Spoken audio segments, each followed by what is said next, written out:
जो कहा गया था इससे बढ़कर कुछ नहीं, वह क्या तत्व है? किंतु तो अन्नं चैव सोमो द्रवात्मकत्वात् आप्यायकम, अन्न ही सोम है द्रवात्मक होने के कारण, और इस सभी का आप्यायकम मान तृप्ति प्रयोजक भी है, तृप्ति का भी यही प्रयोजक है।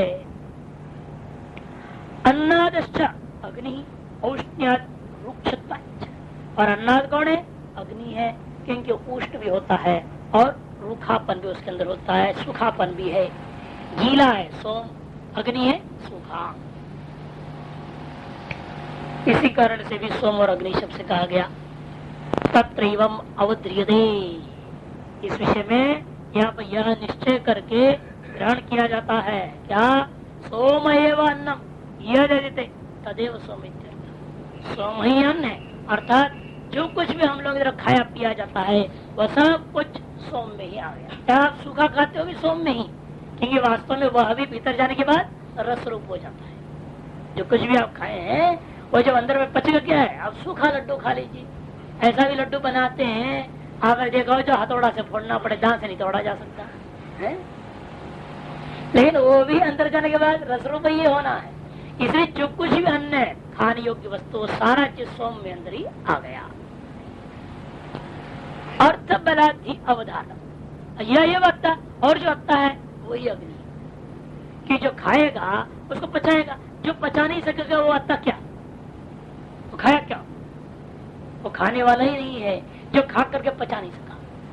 जो खाकर पचाता है वही अत्ता है, और पचाएगा कौन? अग्नि। इसलिए अत्ता ही अग्नि कहने में कोई दोष नहीं है, है? नहीं, अन्नाद तो सोम, हाँ, अन्नाद में अन्न को खाने वाला, अन्नाद्य अलग है, अन्नाद अलग है।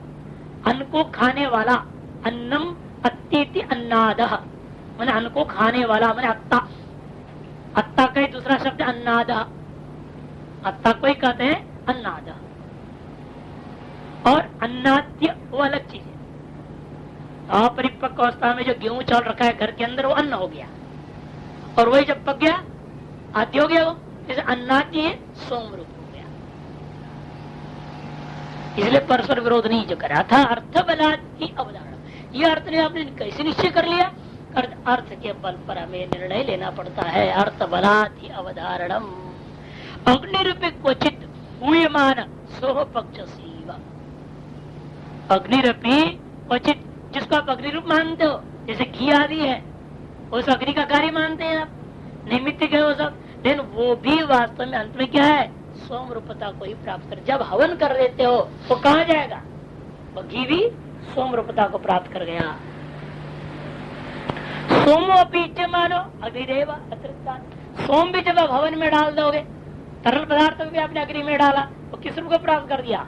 अग्नि रूप को प्राप्त कर गया, एकीभूत हो गया उसके साथ। इसलिए सोम को अग्नि कह सकते, अग्नि भी सोम, परस्पर अभेद कर दिया। जैसे आप प्राण और रही को परस्पर अभेद हो गया। जो अत्ता है वही अन्न है, जो अन्न है वही अत्ता है। इसलिए अत्ता अन्न को खाता है और अन्न अत्ता को खाता है। इसलिए कई बार पहले विचार हो गया, रोटी हमको खा रहे हैं, हम रोटी को खा रहे हैं, बाह्य दृष्टिया हम लोग रोटी को खाते हैं और वास्तव में अन्न हमको खा जाता है। धीरे धीरे गला रहा है ना शरीर को, गला गला के नष्ट कर देता है। अतएव दोनों का अभेद करके कथन कर दिया भाग में। क्वचित हुई मानो सोमोक्ष सोम पीछे मानो अग्निदेव अतृप्त एवं अग्नि सोमात्मकम जगत। इसलिए संपूर्ण जगत क्या है? अग्नि और सोमात्मक, अग्नि सोमात्मक सर्वम जगत आत्मत्वेन पश्यन्न केनचित् दोषेण लिप्यते। इस जगत को स्वभिन्न रूपेण प्रजापति ने क्या किया? ये सब मैं ही हूँ, अर्थात जगत को अग्निशोमात्मक जगत को आत्मरूपेण अनुभव कर रहा है। अतएव न केनचित् दोषेण लिप्यते, इसलिए वह किसी प्रकार का पापावि दोषों से लिप्त नहीं होता। अतएव उपासक अंत में क्या हो जाता है? प्रजापति भवति, और प्रजापति ही हो जाता है। सैषा ब्रह्मण प्रजापति सृष्टि आत्मनोपि अतिशया। वापस मूल में लौटते हैं। सायेषा ब्रह्मण प्रजापति, या ब्रह्मण का इसलिए क्या लेना? प्रजापति। इसलिए वह यह जो प्रजापति का जो सृष्टि है, क्या अनुग्रह अनुग्राहक सृष्टि जो बनाया, देवताओं की जो सृष्टि बनाई है, ये सृष्टि का क्या नाम है? अति सृष्टि। इनको अति सृष्टि क्यों कहा? पहले अपने आप को अनुग्राही रूपेण उत्पन्न हुआ था, जीवों के रूपेण, मनुष्यादि पशुवादि रूपेण, उसको अपने नाम रखा था सृष्टि, और ये अति सृष्टि हो गया। क्यों? आत्मनोप्य अतिशया, अपने उस अनुग्राही स्वरूप की अपेक्षा से अतिशय स्वरूप वाला है, श्रेष्ठ वाला है। स्वयं पहले जिस अनुग्राही रूपता को प्राप्त किया, उस अनुग्राही रूपता की अपेक्षा से यह अनुग्राहक रूपता क्या है? श्रेष्ठ है। कि अनुग्राही रूपेण वो क्या है? मरणशीला है। हम सब अनुग्राही रूप है ना, उसी प्रजापति ये सब मनुष्य रूपा के माध्यम से अनंत योनियों को जो प्राप्त किया, ये सब अनुग्राही जगत है। इस अनुग्राही जगत क्या है? मरण धर्मा है। इसकी अपेक्षा से वह जो अनुग्राहक जगत और अग्नि आदि देवता रूपेण जो प्रजापति है, वो अतिशयेन इस मरण धर्मा से की अपेक्षा से वो अमरण धर्मा होने के नाते अति सृष्टि कह दिया गया। इसे आत्मनोपी अतिशया इति। अतिशय मैंने अति साध्विक, इसकी अपेक्षा से वो अधिक साधु है, अधिक शुद्ध है ना। यहाँ की अपेक्षा से अधिक वो गुण वाले, सामर्थ्य वाले, ऐश्वर्य आदि वाले हैं, अतएव अतिशय कह दिया गया। अभी आपने कल की शास्त्र जहाँ समाप्त हो रहा था, वह स्पष्ट कहा दिया था, हिरण्यगर वस्तु 181 पृष्ठ, हिरण्यगर वस्तु उपाधि शुद्ध अतिशयापेक्षा प्रायश परेव इति श्रुति स्मृतिवादाः प्रवृत्ताः। और संसारित तंतु क्वचिदेव दर्शयन्ति, और उसके अंदर संसारित कहाँ आता है? क्वचिदेव, अरति भाव, भय, ये तो भी शुरू में आ गया, वो भी पूर्वजन्म के संस्कारों के कारण से। बाद में पूर्वजन्म के ही उस विशुद्ध कर्म का जिसके कारण से प्रजापति पद को प्राप्त किया है, वह उपासना विज्ञान आदि की महिमा से तुरंत विवेक जग गया उसको। अतः उसके अंदर वो मोह नहीं होता है, और यहाँ मोह दिख रहे हैं। ये बात कल शास्त्रार्थ के समापन में बोल चुके हैं। उस उपाधि की महिमा है, उस उपाधि में इतनी विशुद्धता है, यहाँ जैसे मोह हो जाता है स्वोत्पन्न सृष्टि में, वहाँ स्वोत्पन्न सृष्टि में मोह नहीं हो सकता। ये विशेषता है। अब अतिशय क्या है? पूछा कासा इत्याह आत्मोप्यतिशया है ना। आत्मा अपने से भी वो अतिशय हो। क्यों अपने से अतिशय हो? कहा सा अतिशया ये श्रेयस प्रशस्तरान आत्मन सकाशात यस्मात् असृजत, क्योंकि उसने श्रेष्ठ अर्थात प्रशस्त, स्वत प्रशस्त है, उसके अपेक्षा से और भी अधिक प्रशस्त होने से प्रशस्तरान आत्मन, प्रशस्तर जो अग्नि आदि देवतात्माओं को सकाशात अपने से ही यस्माद से जिसने उत्पन्न किया, कौन है वो? देवान का दिया। प्रशस्तरान का विषय का ये विशेष है। प्रशस्तरान देवान, इनको कहां से पैदा किया? स्व से ही। जैसे स्व से प्रशस्य मनुष्य सृष्टि को किया है, और इसे स्व से ही प्रशस्तर देवादी सृष्टियों को किया है। इसलिए आत्मन सकाशात जोड़ देना, आत्मन सका बीच में रखा है, आत्मन सकाशादेव यस्मात् आत्मन सकाशादेव प्रशस्तरान देवान असृजत तस्मात् देव सृष्टि अति सृष्टि है। इसलिए देव सृष्टि का नाम अति सृष्टि हो गया। खत्म पुनरात्मनोतिशय सृष्टि, फिर भी प्रजापति की अपेक्षा से अतिशय कैसे हो गया? तब कथितता अत यदि अस्मात् मर्त्य सन मरण धर्मासन अमृतान अमरण धर्मिणो देवान कर्म ज्ञानवनिना सर्वान आत्म पापन औषत्वा असृजता। क्योंकि यस्मात् जिसलिए मर्त्य सन स्वयं मरण धर्मा रूप अनुग्राही सृष्टि के रूप में उपस्थित होकर के क्या किया? अमृतान मैंने अमरण धर्मिनो देवान, अमरण धर्मा देवताओं को उत्पन्न कर लिया। कैसे कर देगा ये? कहते कर्म ज्ञान रूपे वन्नीना, कर्म और ज्ञान मैंने पूर्व जन्मांतरों में कृत जो स्वकृत कर्म और उपासना के माध्यम से उसने क्या किया? सर्वान पापना आत्मना, अपने अंदर विद्यमान जो समस्त दोष था उसको ओषित्वा भस्मीभूत करके इन देवताओं को सृष्टि किया है। असृजता तस्मात् यम अति सृष्टि उत्कृष्ट ज्ञान से फलम इत्यर्थ। इसलिए ये जो अति सृष्टि है ना, ये उत्कृष्ट उपासना का फल है, यही उत्कृष्ट उपासना का फल है। और केवल कर्म का फल क्या था? ये जीव सृष्टि। अनुग्राही सृष्टि केवल कर्म का फल है और उत्कृष्ट उपासना का फल दैव सृष्टि हो गया। इस प्रकार से उभय सृष्टि रूपेण वह एकमेव द्वितीय प्रजापति हिरण्यगर्भ ही प्रकट है, अभिव्यक्त है। तस्मात् इयम् अति सृष्टि उत्कृष्ट ज्ञान स्वरूप इत्यर्थ। तस्मात् एताम् अति सृष्टिं प्रजापति आत्मभूताम यो वेद। इसलिए जो कोई भी व्यक्ति इस अति सृष्टि को, जो प्रजापति का ये भी आत्मरूप ही है, उसको जो जानता है, सहित्याम अति सृष्टियाम प्रजापति इव भवति, वह उपासक भी इसी अति सृष्टि में प्रजापति के समान हो जाता है।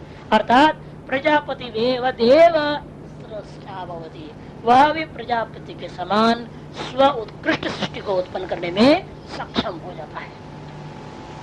इसलिए आप देखते हैं कई घरों में वो माता पिता क्या है, बड़े पूजा पाठ उपासना कर्म कांड करने में लगे रहते, बड़े सीधे साधे लोग होते हैं, अनपढ़ होते हैं, लेकिन बड़ा भक्ति श्रद्धा है, डटे हुए हैं, कुछ मंत्र संत्र वो पढ़ रहे हैं, वो पूजा पाठ में लगे हुए रहते हैं, साधारण अपनी जीविका निकाल रहे हैं। और पुत्र पैदा हुआ वो एकदम विलक्षण होगा। कारण क्या है? वो उपासना का फल है। वो स्व की अपेक्षा से स्व उत्कृष्ट पुत्र को उत्पन्न पैदा कर दिया। और अधिकतर आपको क्या देखने मिलता है, लेकिन ऐसा नहीं होता। वो बढ़ाई है तो बेटा को भी बढ़ाई नहीं लगा दिया, चल तू भी यही घस, तो मेरे से आगे मत बढ़, यही होता है। गुरुओं में भी यही चल गया, मैं हूँ जैसे तू भी वही कर, मैंने सारा जिंदगी तो सेठों की सेवा की, तू भी कर सेठों की सेवा, अब तो ब्रह्म ज्ञानी मत बना, है या नहीं? यही परंपरा है, सब जगह देखने को मिलता है। स्व से उत्कृष्ट करने की क्षमता किसमें आ सकता है? जिसके उत्कृष्ट उपासना है, उत्कृष्ट भक्ति है, उत्कृष्ट जो है ध्यान है इत्यादि, वही स्व शिष्यों में, स्व पुत्रादियों में, स्व से उत्कृष्ट धर्म आरोपण करने में, अर्थात उत्कृष्ट धर्म का जो है प्रकाशन होने में, अभिव्यक्त होने में सहयोग और सहकरण साधन दे सकता है, अन्यथा नहीं दे सकता है। ये यहाँ पर प्रज्ञापन हुआ। तद्धैर्यं तर्यव्याकृतमासीत्। अगला मंत्र की अवतरणिका है। अगले मंत्र का शुरू में है तद्धैर्यं तर्यव्याकृतम् आसीत्, उसका प्रतीक ले लिया, उसका अर्थ नहीं करने जा रहे हैं। अब भाष्यकार पूर्वोत्तर मंत्रों का संबंध जोड़ने के लिए प्रयास करते हैं। सर्वं वैदिकं साधनम ज्ञान कर्म लक्षणम। अभी तक आपने जो पढ़ा है इससे ज्ञापन हो क्या हुआ कि संपूर्ण जो कुछ भी वैदिक साधन है, चाहे वो कर्म है चाहे उपासना है, वो सब कुछ क्या है? कर्त्रादि अनेक कारकापेक्षम प्रजापति तो फलावसानमेव। कर्त्रादि अनेक कारक अपेक्षा से को रखता है, कर्ता करणादि अनेक कारकों की अपेक्षा रखता है, और इसका अंतिम फल क्या है? प्रजापति फलावसानम। प्रजापति श्री रूपा हिरण्यगर्भ स्वरूप प्राप्ति से बढ़कर समस्त वैदिक साधन कर्म और उपासना का और कोई दूसरा फल नहीं हो सकता। साध्यम एतावदेव यदेतद् व्याकृतम जगत संसार। कहने का तात्पर्य हुआ साध्य कर्म और उपासना के द्वारा साध्य क्या है? इतनी है जो यह व्याकृत आपने सुना, अनुग्राही और अनुग्राहक जो सृष्टि, इससे बढ़कर और कुछ भी नहीं है साध्य कर्म और उपासना के द्वारा। यदि तद व्याकृतम जगत संसार, यह जो व्याकृत जगत संसार है इससे बढ़कर और कुछ भी नहीं है। अर्थात सकल कर्म उपासना का फल यह संसार ही होता है। इस कर्म और उपासना के माध्यम से कोई भी व्यक्ति इस संसार से पार होता मुक्ति को प्राप्त नहीं कर सकता। अथैतस्यैव साध्य साध लक्षण से व्याकृत से जगतो व्याकरण प्राक बीजावस्था या ताम निर्दिदिक्षति अंकुरादि कार्यान्विताम इव वृक्षस्य कर्म बीजो अविद्या क्षेत्र ही असौ संसार वृक्ष समूल उद्धर्तव्य इति। अब उसी संसार वृक्ष के बारे में आगे करने जा रहे कार्य कारण भाव से बीजांकुर भाव के द्वारा समझाने के प्रयास करेंगे। क्यों कर रहे हो भी? जब तक संसार का रूपा वृक्ष को आप उद्धरण नहीं करोगे, उखाड़ के नहीं फेंकोगे, तब तक जो है ना मुक्ति का रास्ता खुल नहीं सकता है। इसलिए यथा एतस्यैव साध्य साधन लक्षण से, यह जो साध्य साधन रूपा समस्त संसार है, व्याकृत जगत है, व्याकरणात्मक अभिव्यक्ति से पहले क्या था? बीजावस्था, या जो बीजावस्था इसकी थी ताम, उसी को निर्देश करने की इच्छा से, निर्दिदिक्षति निर्देश करने की इच्छा है श्रुति को, लेकिन कैसे करेगी वो, आपको कैसे समझा देगी? आपने जैसा अंकुर को अनुमान किया, अंकुर से बीज को अनुमान कर लेते उसी प्रकार से अनया समझाने की रास्ता है। और किसने पहले जगत उत्पन्न से पहले जगत की क्या स्थिति थी, कोई देख ही नहीं सकता है। कौन देख सकता है? क्योंकि जगत पैदा होने के बाद हम लोग पैदा हुए, इससे पहले कौन जानता है कैसे थे? कोई नहीं जान सकता। इसलिए एक बार एक कोर्ट में केस हुआ किसी माता के ऊपर, देवी। अब केस में बेटा को बुलाया गया, भाई आप जो है बताइए, बयान दीजिए, क्योंकि आपके पिताजी कहते हैं कि ये जो स्त्री है ये गलत संबंध रखती है, तो इसीलिए जो इस पर जो आरोप लगा हुआ है इसको छोड़ना चाहता है तुम्हारा बाप। तो बेटा ने क्या कहा कोर्ट में, एक बात का देखिए, मेरे पैदा होने से पहले इनका किसके साथ संबंध था मेरे को मालूम नहीं है, क्यों मैंने देखा नहीं। मेरे उत्पन्न होने के बाद में भी 5-6 साल तक जब तक मैं बच्चा था, जहां था इसके साथ गया, जितना भी होश में समझ में आई है उसके अनुसार इनका संबंध किसी के साथ भी नहीं था। और आज तक भी मैं देखता हूँ जैसे इनका किसी के साथ भी कोई संबंध नहीं है। ये झूठा आरोप है। कितना सही जवाब है ना? क्योंकि ये भाई जन्म होने से पहले क्या जानता है मेरी माँ का संबंध किसके साथ है? जान ही नहीं सकता। इसी प्रकार आपके जन्म होने से पहले ये जगत है, आपकी माँ के समान है। ये तो इस जगत से तो पैदा हुए हो, और इस जगत की पहले की कहानी आप कैसे जानो? जान नहीं सकते। इसलिए अनुमान करना पड़ता है। इसलिए जब से हमारी जानकारी में साध्वी है, अतएव पहले भी वो साध्वी ही थी। ये लड़का अंत में बयान दिया, जिसने जैसा मेरा होश में आया के अनुसार मैं देख रहा हूँ, तब से अब तक ये साध्वी है, अतः मेरा अनुमान है कि ये पहले भी साध्वी थी। उसी प्रकार यहाँ पर भी कह रहे हैं, अंकुरादि कार्यान्विताम इव वृक्षस्य। अंकुरादि का कार्य यह वृक्ष है। अतः सकल महान वृक्ष का भी कोई कारण, अंकुर का कारण तो बीज ही हो सकता है, दूसरा नहीं। जिस प्रकार पर अनुमान कर लेते हो, उसी प्रकार से कर्म बीजो अविद्या क्षेत्र संसार वृक्ष, कर्म रूपी बीज और अविद्या रूपी खेती में पैदा हुआ यह संसार का वृक्ष है, ऐसा समझनी चाहिए। कर्म से उपासना भी ग्रहण कर लेना पड़ेगा।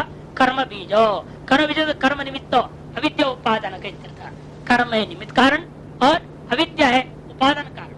ऐसा यह जो संसार रूपी वृक्ष है यह प्रसिद्ध है। समूल उद्धर्तव्य, इसको मूल से छेद करना जरूरी है। इसलिए भगवान ने भी कहा गीता जी में, असंग शस्त्रेण दृढ़ेन चित्ता, इस वृक्ष को तदुद्धरण ही पुरुषार्थ परिसमाप्ति। और जब तक संसार में वृक्ष उखाड़ के नहीं फेंकोगे तब तक पुरुषार्थ की परिसमाप्ति नहीं हो सकती। तथा चोक्तम, ये कहा भी है कठोपनिषदे ऊर्ध्वमूलो अवाक् शाखा काटके गीता सुच ऊर्ध्वमूलम अधशाखमिति शिव पुराणे च ब्रह्म वृक्ष सनातन थी। ब्रह्म है अधिकरण आरोप्याधिष्ठान जिस वृक्ष का, ऐसे संसार वृक्ष को ब्रह्म वृक्ष कहते हैं, ये सनातन है, इतने शिव पुराण में भी कहा है। अतएव यह संसार वृक्ष को निर्देश करने की इच्छा से कार्य कारण भाव रूपी अनुमान के आधार पर श्रुति कहती है, तद्यदंतर्य व्याकृतम आसीत् तन्नाम रूपाभ्याम व्याक्रियत असौ नाम अयम् इदं रूप इति तैदमप्येतर्हि नाम रूपाभ्याम व्याक्रियते असौ नाम अयम् इदं रूप इति स एष यः प्रविष्टः आनखाग्रेभ्यो यथाक्षरक्षरदाने अवहितः स्यात् विश्वम्भरो वा विश्वम्भरकुलाये तन्न पश्यन्ति अकृत्स्नो हि स प्राणन्नेव प्राणो नाम भवति वदन् वाक् पश्यचक्षुः शृण्वन् श्रोत्रम् मनवानो मनः तानि अस्यैतानि कर्मनामान्येव स यो अत एकैकमुपास्ते न स वेद अकृत्स्नो हि येषो अत एकैकेन भवति आत्मेत्युपासीत अत्र हि एते सर्व एकं भवन्ति तदेतत् पदनीयम् अस्य सर्वस्य यदयम् आत्मा अनेन हि एतत् सर्वं वेद यताह वै पदेन अनुविन्देत् एवं कीर्तिकं श्लोकं विन्दते य एवं वेद तर्हिदम् अव्याकृतम् आसीत् वह यह तथा इदम, वह यह जो जगत पहले कैसे था? अव्याकृत, प्रत्यक्ष आदि प्रमाणों से प्रतीयमान यह जो बाह्य जगत है, संसार का जो वृक्ष है, यह पहले क्या था? अव्याकृत था। यह जगत उत्पत्ति से पूर्व, अग्रिम ने उत्पत्ति से पूर्व अव्याकृत आसीत, अव्याकृत था, मैं अव्यक्त था, अनभिव्यक्त स्वरूप में था, बीज रूपेण था। व्याक्रियता नाम रूपाभ्याम एव व्याक्रियता, और वही जो जगत जो अनभिव्यक्त अवस्था में था, नाम और रूप के योग से यह व्याकृत हो गया, अर्थात अभिव्यक्त हो गया। कैसे हो गया? यह इस नाम का है और इस रूप वाला है। असौ नाम अयम इदम रूप इति, यह इस नाम वाला है और इसका यह स्वरूप है। इस तरह से निर्णय कर लिया, यही उसकी अभिव्यक्ति और कुछ नहीं है। तरी नाम रूपा व्याक्रियते, इसलिए ही अतः अब इस सृष्टि के समय में भी आप क्या देख रहे हैं? जो कोई भी वस्तु पहले अनभिव्यक्त रहा हो, अव्यक्त रहा हो, बाद में अभिव्यक्त होता है या व्यक्त होता है, आप भी उसके स्वरूप और नाम का निर्णय कर लेते हैं। जैसे कोई बच्चा पैदा हो गया, आप पैदा होने के आप हो ये अमुक रूप वाला है, श्यामला है, गोरा है, नीला है, काला है, इतना लंबा चौड़ा, इतना वजन वाला है, इत्यादि इत्यादि व्यवहार करते हो और नामकरण के संस्कार करके उसको एक नाम भी दे देते हैं।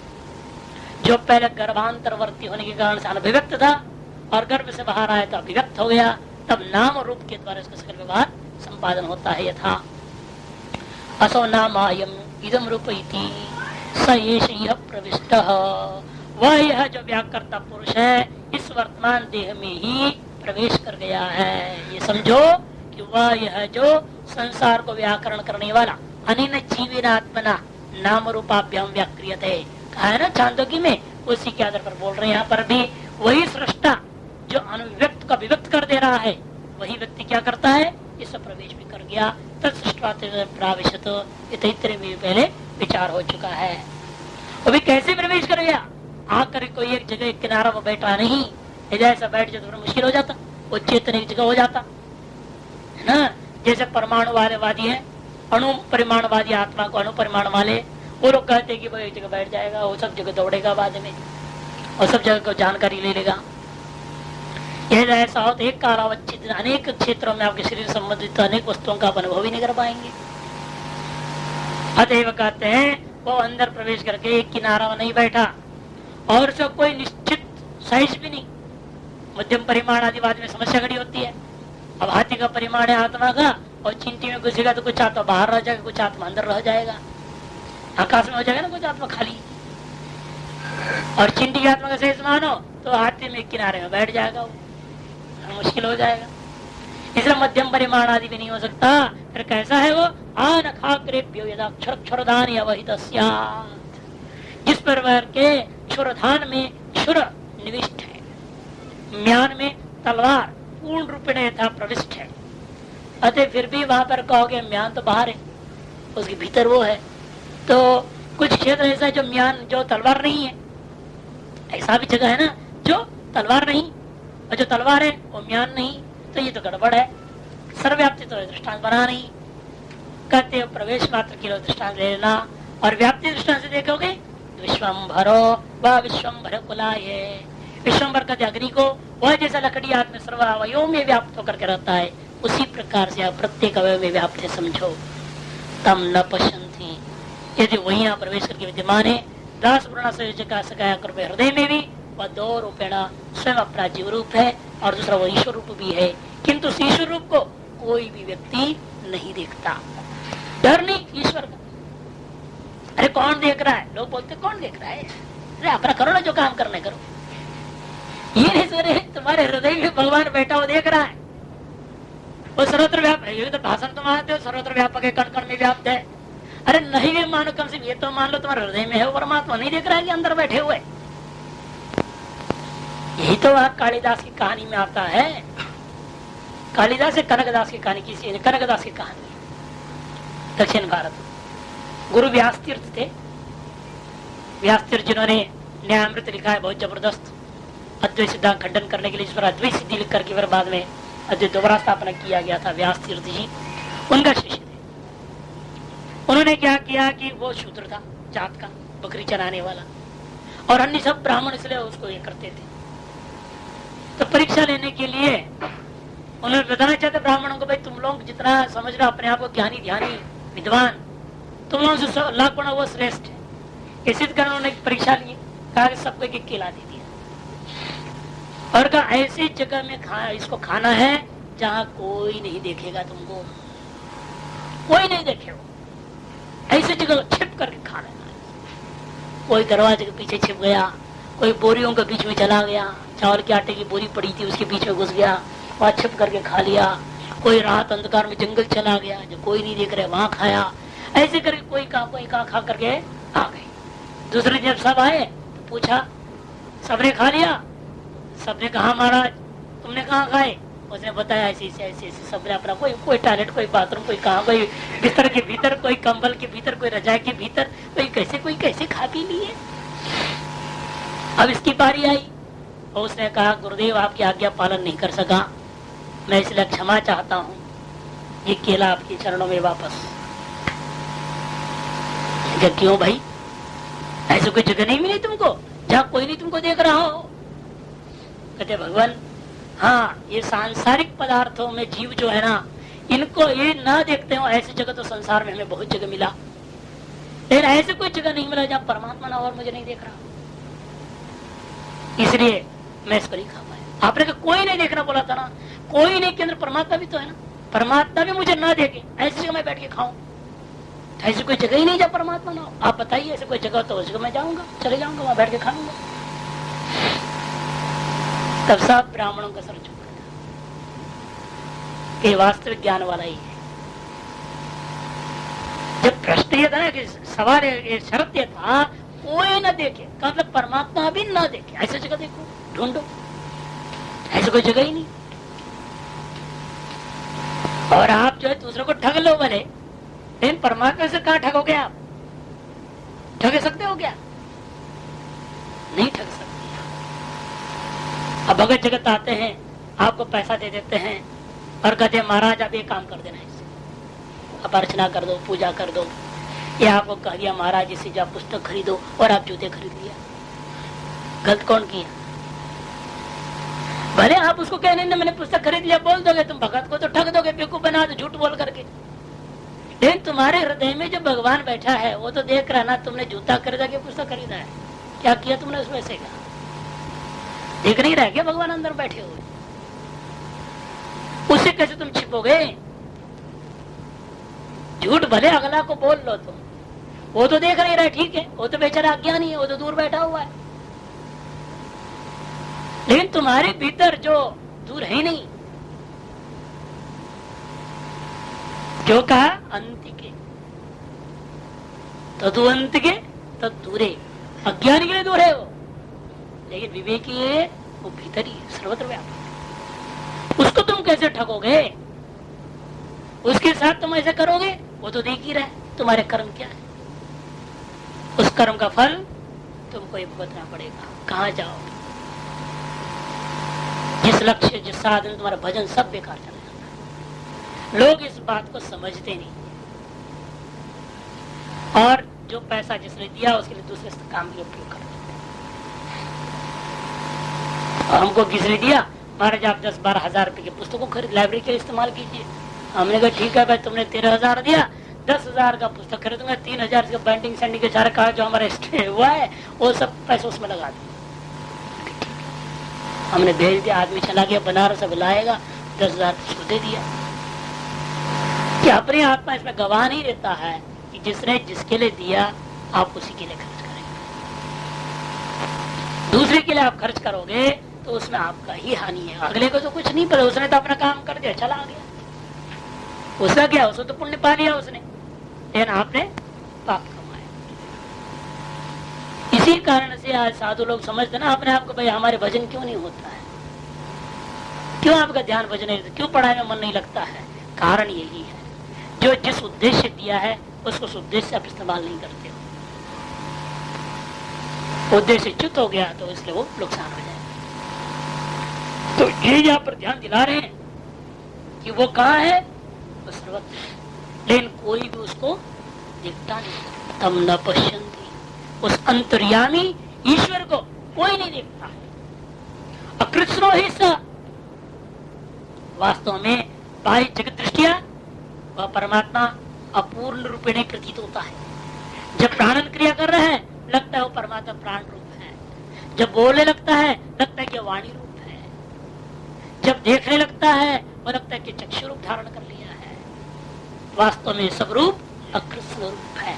अकृष्णो ही स प्राणन प्राणो नाम भवति, वदन वाक् नाम चक्षुर नाम भवति, शृण्वन श्रोत्र नाम भवति, मनवानो मनन नाम भवति इत्यादि इत्यादि समझना। सारे देवते ये सब व्यष्टि रूप है उस परमात्मा का, किंचित रूप है परमात्मा का। और परमात्मा का असली रूप क्या है? आत्मा भवति, वो आत्मा है, पूर्ण रूप है। आप्नोत्य वही सर्वमिति आत्मा, जो सबको व्याप्त कर प्राप्त कर लिया है, यही उसका नाम आत्मा पड़ गया। और यदि एक को व्याप्त कर लिया है उस परिच्छिन्न भाव को लोगे वो आप भी परिच्छिन्न फली को प्राप्त करोगे। यो यथे उपासते तंतदेव भजते, जो जैसा उपासना करेगा उसका फल भी वैसे ही प्राप्त होगा। यदि आप परिच्छिन्न भावों की उपासना करते परमात्मा रूपेण, वाणी को परमात्मा रूप में देखते हो, प्राण को परमात्मा रूप में देखते हो, चक्षु को परमात्मा दृष्टिया देखते हो, वो सारी दृष्टियां परिच्छिन्न दृष्टियां हैं। इसलिए कहते तानी सेतानी कर्म नामान्यव, ये सारे किस कर्म रूपी उपाधि को लेकर के अलग अलग नाम है। जैसा कर्म किया, प्राण क्रिया किया उसने, कर्म ने क्रिया, प्राण रूपी क्रिया किया इसलिए उसका नाम प्राण पड़ गया। दर्शन रूपी क्रिया किया इसलिए उसका नाम चक्षु पड़ गया। इस तरह से सब कर्म नामान्यव सहयोते एक उपासते, इसे जो कोई भी व्यक्ति इस प्रकार एक एक उपाधि वाला विशिष्ट रूपेण परमात्मा की उपासना करता है, न सवेदा, उस आत्मा का वास्तविक स्वरूप को नहीं जानता है, अकृष्ण ही ऐश, वह निश्चित रूप से अपूर्ण फल को प्राप्त होगा, क्योंकि अपूर्ण ही को उसने ग्रहण किया, वह स्वयं भी अपूर्ण ही रह जाएगा। एक एक न भव जाता एशोपि अकृष्णो एक एक न भवति। फिर कैसे उपासना करनी चाहिए उस परमात्मा का? आत्मा उपासित, आत्मा करके उसकी उपासना करो। तत्र ये सर्वे एकम भवन्ति, क्योंकि उस परमात्मा में ये सारी चीज क्या है? एकीभूत हो जाते हैं। जितने सोपाधिक है ये सकल सोपाधिक वस्तु स्व उपाधि रहित स्वरूपेण उस आत्मा में एकीभूत हो गए हैं। तदेत पदनीयम अस सर्वस्य हृदयम आत्मा, इसलिए वह यह जो आत्मा है ना, यही वास्तव वह यह जो पदनीय वस्तु है। किसका? अस्य सर्वस्य, ये संपूर्ण जगत का पदनीय गमनीय प्रापणीय अनुभव करने योग्य वस्तु यदि है तो वह यह आत्मा ही है। अनेन ही ये सर्वम वेदा, और इस आत्म दृष्टिया ही जब चलता है, आत्म परमात्मा के अभेद हो जब हो जाता है, तब वही सर्वम वेदा, वह सर्वम जानाति न किंचित जानाति, वह किंचित योग्य नहीं रहेगा, वह सर्वज्ञ हो जाता है। यथा वही पदेन अनुविंदित एवं कीर्तिम श्लोकम विन्दते य एवं वेद, वह इसके द्वारा वास्तव में जो कोई व्यक्ति, जैसे खोए हुए पशु को पदेन विन्दे, जैसा खोआ हुआ जो खो गया, कहा गया पता नहीं, लेकिन उस पशु का पग चिन्ह एक अवयव को पकड़ के चल रहे हो, लेकिन उस पग चिन्हों के द्वारा उस संपूर्ण को प्राप्त कर देते। उसी प्रकार आत्मा इस एक नाम को लेके चलो, उसके द्वारा संपूर्ण जगत को ही अभेद रूपेण ग्रहण कर सकते हो। इसे कहते यथा वही पदेन अनुबिंदे, पग चिन्ह के द्वारा पशु को ग्रहण कर ले, तो उसी प्रकार से इस आत्म नाम से उस परमात्मा स्वरूपता संपूर्ण की उपासना करने से क्या होता है? एवं कीर्तिम श्लोकम विन्दते यह एवं वेद, कीर्ति और इष्ट पुरुषों का समागम रूपा श्लोक, श्लोक माने यशस्वी पुरुष, कीर्ति हो गया स्वयश, और श्लोकम माने यशस्वान पुरुष लोग जो होते हैं, भागवत पुरुष लोग है, ऐसे लोगों का समागम रूपा सत्संग की प्राप्ति हो जाती है, जिससे आपको स्वस्वरूपानुभूति करने में कोई भी दिक्कत नहीं होता है। यह मंत्र पर इसलिए बहुत विचार है, 57 पृष्ठ में विचार है भाष्य, 186 से लेकर, जो आप 186 पढ़ रहे वहां से लेकर के मंत्र का 242 तक जाए, 242 57 पृष्ठ इस मंत्र को विस्तृत रूप से भगवान भाष्यकार विचार करने जा रहे हैं। ये बहुत ही महत्वपूर्ण विचार है यहाँ, इसलिए आधार है आत्मा उपासना। जिस निर्गुण उपासना की ओर जाने के लिए व्यक्ति का मूल आधार है। सगुण उपासना से हट करके निर्गुण उपासना की ओर किस प्रकार से जाया जाता है और परिच्छिन्न फल को परित्याग करने पर अपरिच्छिन्न फल की प्राप्ति किस प्रकार से होती है, अल्पज्ञता से उठ करके समष्टि की भावना करने से सर्वज्ञता की उपलब्धि कैसे होती है, इन सारे परिक्रम को जो समस्त प्रकार से विशेष रूप में विचार करता हुआ कथन करेंगे। इसको देखा जाए तद्इदम्, ये प्रतीक है, व्याख्या करने जा रहे। तत् क्या है? तदंतर व्याकृतम आसीत, इस वाक्य तत् शब्द का अर्थ क्या है? तदिति बीजावस्थम जगत प्रागोत्पत्ति है, जगत की उत्पत्ति के पूर्वकालीन जो बीज अवस्था है उसी को तत् शब्द से कहा है। तर्हि मैंने तस्मिन् काले बीजावस्था काले परोक्षत्वात् सर्वनामना अप्रत्यक्षा विधानेन विधीयते, उस काल में बीज अवस्था परोक्ष है। यद्यपि यहाँ इस समय जो भी बीज होगा उसको भी आप प्रत्यक्ष कर लेते हैं ना, अकद या अमुक का बीज प्रत्यक्ष हो जाता है। लेकिन जगत की जो बीज अवस्था है वो किसी भी प्रत्यक्ष का विषय नहीं है, ईश्वर के अलावा कोई और उसे जान नहीं सकता। इसीलिए वो परोक्ष होने के कारण सर्व अन्य जीव दृष्टिया परोक्ष होने के कारण सर्वनामना अप्रत्यक्षा विधान विधीयते, सर्वनाम वाचक जो अप्रत्यक्ष का कथन करने वाला तत् शब्द है उसके द्वारा कहा गया है। भूतकाल संबंधित अव्याकृत भाविनो जगतः, और भूतकाल संबंधी होने से भी तत्शब्द करना जरूरी हो गया, क्योंकि अव्याकृत भाविनो जगतः, जगत का अव्याकृत रूप का कथन किया जा रहा है, जगत के अव्याकृत स्वरूप का कथन किया जा रहा है। सुख ग्रहणार्थम ऐतिह्य प्रयोग शब्द, सुख पूर्वक ग्रहण करने के लिए ही यहाँ पर ऐतिह्य वाचक शब्द जो है वो प्रयोग किया। तद इदम, इसलिए प्रयोग कर रहे हैं यह ऐतिह्य कथन करने के लिए। परोक्ष से जगत सुख धी ही ऐतिह्य आदीना, क्योंकि किसी परोक्ष वस्तु का ज्ञान को कराना है बिना कोई इतिहास का बोध नहीं करा सकते। तो ऐसा परोक्ष वस्तु हो जैसे आपका युधिष्ठिर था, वो समझ में आ जाती है आपको, है ना। इतिहास के द्वारा कोई बात कथन करना हो वो बड़ा सरल होता है आदमी को समझाना। जो वर्तमान में जो वस्तु परोक्ष हो गया है उस वस्तु को कथन किसी ऐतिह्य इतिहास के माध्यम से ही कहा जाता है। इसलिए युधिष्ठिर का हर एक प्रश्न का अधिकतर जवाब देने में क्या करना पड़ा, विष्णु को एक पुराना कहानी उठानी पड़ी। पहले कैसे ऋषि थे, वो ऐसे हुआ था, ऐसे कथा आरंभ करके उसके प्रश्न का जवाब देते।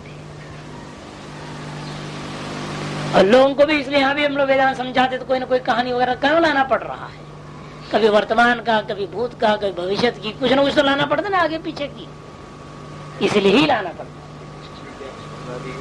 है। नहीं, उसका निमित्त रूप से हम लोगों को शिक्षा दिया ना किस तरह से कोई तत्व को समझाया जाता है।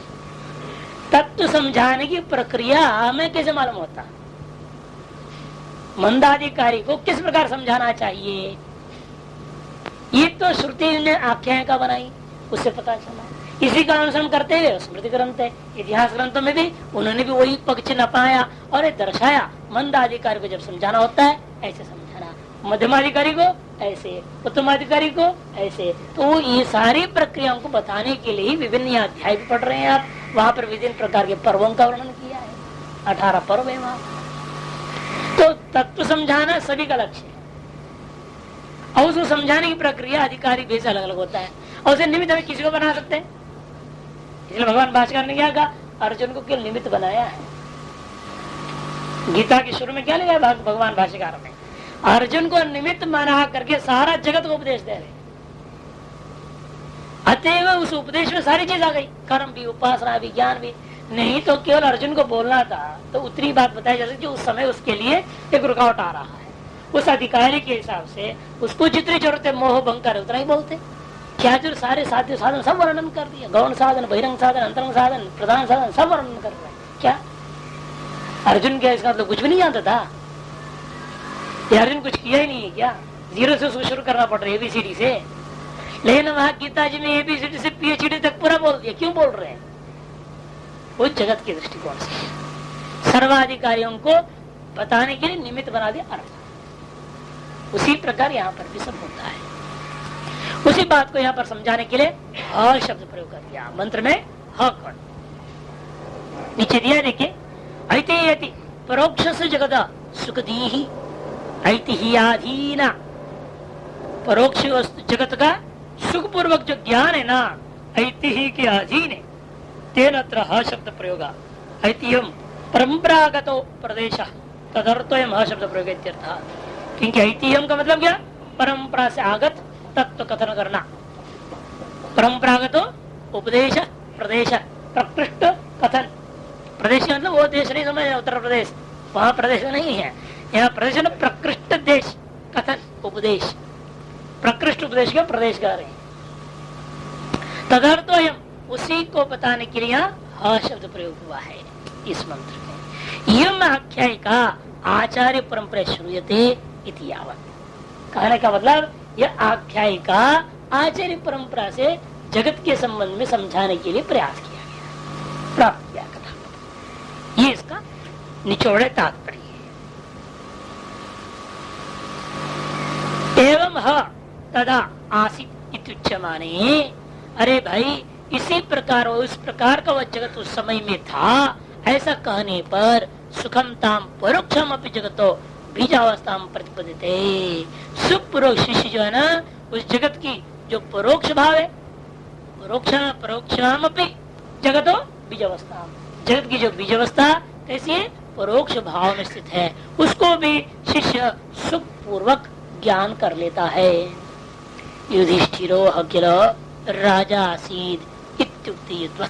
जिस प्रकार कोई कहता है युधिष्ठिर नाम का कोई राजा था, ऐसे कहते आपके मस्तिष्क में एक स्वरूप अपने आप अनायास ग्रहण होता है। अब इदम शब्द का तद इदम, तर्री की व्याख्या हो गया। पहले तले तत् तर्री, इदम अव्याकृत आसित है। तर्री भी बोल दिए, तर्री में तस्मिन काले, उस शब्द का भी व्याख्या हो गया। हा की व्याख्या हो गया, विदम में जा रहे। व्याकृत नाम रूपात्मकम इदम जगत। इदम शब्दार्थ बुद्धि क्या है? जो व्याकृत नाम रूपेण अभिव्यक्त, जो हम सबका इंद्रियों का प्रत्यक्ष विषयभूता है जगत जो है, इसी को इदम शब्द से कह दिया। साध्य साधन लक्षणम यथा वर्णितम अभिधीयते।